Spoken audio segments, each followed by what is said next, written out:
अयोध्या में हुए रामलला की प्राण प्रतिष्ठा के बाद अब समाजवादी पार्टी में भगवान राम को लेकर दो फाड़ देखने को मिल रहा है। पहले तो विधानसभा में पीएम नरेंद्र मोदी और सीएम योगी आदित्यनाथ के सम्मान प्रस्ताव पर पार्टी के विधायक बटे दिखे।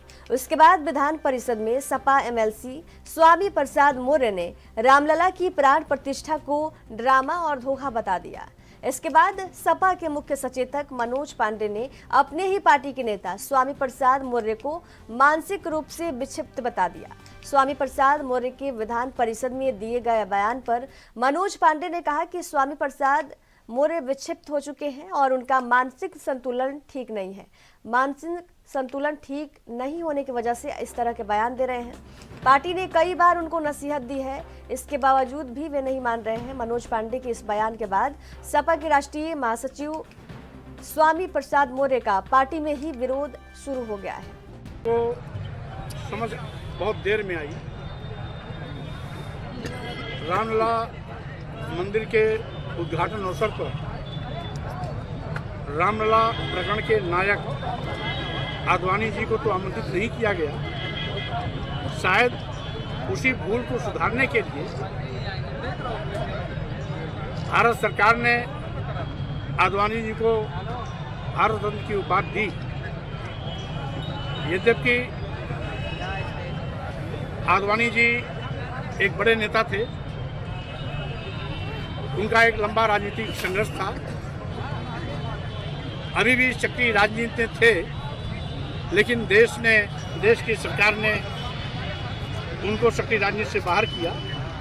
प्रायश्चित स्वरूप, भले ही प्रायश्चित स्वरूप भारत रत्न की उपाधि दी, वो स्वागत योग्य है, लेकिन सरकार ने अपनी गलतियों को समझा, प्रायश्चित किया, भारत रत्न दिया। हम समझते हैं देर आए दुरुस्त आए। आज आपके काफिले पे हमला हुआ है, क्या कहेंगे इस पर? अब ये लोग आज से नहीं, हजारों साल से इस देश के आदिवासियों, दलितों, पिछड़ों, गरीबों, मजलूमों पर हमला करते आए हैं। हमला करना उनकी आदत में है, लेकिन हम मानवतावादी विचार के हैं। हम हमला करने वालों को भी माफ़ कर देते हैं, क्योंकि हमारी संस्कृति है आगे बढ़ो, जो सामने आए उसको गले लगाओ, और जो ईंटा पत्थर भेजे उसका भी स्वागत करो।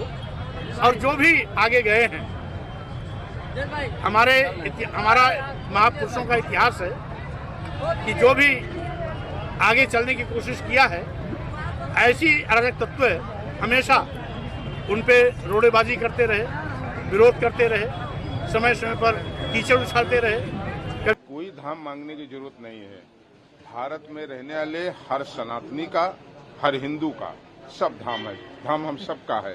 जो आस्था रखता है धाम उसका है। धाम कभी किसी की विरासत नहीं हुआ करती है, एक चीज। दूसरी चीज ये है कि धर्म हमारे आस्था का विषय है, उस पर कोई समझौता नहीं, उसमें हमारी अटूट निष्ठा है। किसी की किसी धर्म में है, किसी किसी धर्म में है, किसी की किसी जात और पंथ से वो आ सकता है, परंतु हमने कहा कि धर्म हमारे आस्था का विषय है, उससे कोई समझौता नहीं। परंतु भूख, रोजी रोटी और जीवन यापन देना भी राजा का काम है।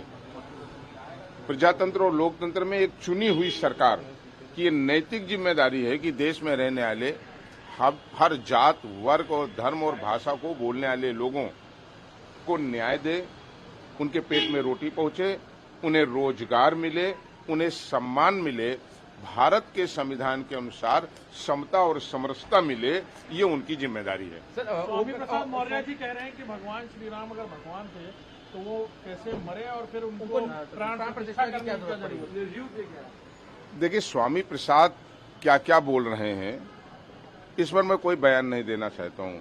जिस व्यक्ति का खुद का मानसिक संतुलन ठीक ना हो, वो व्यक्ति ऐसे ही बयान देता रहता है। लेकिन पार्टी मना करती तो उसके बावजूद भी इस तरह के बयान दे रहे हैं। देखिए, उनको हिदायत अखिलेश जी ने भी देखिए कई बार पार्टी ने उनको कहा, लेकिन विक्षिप्त आदमी को उसके लिए जब उस शब्दों का नहीं सुनना है, वो पार्टी के निर्देश को नहीं सुनना है, तो उसके लिए कोई कुछ नहीं।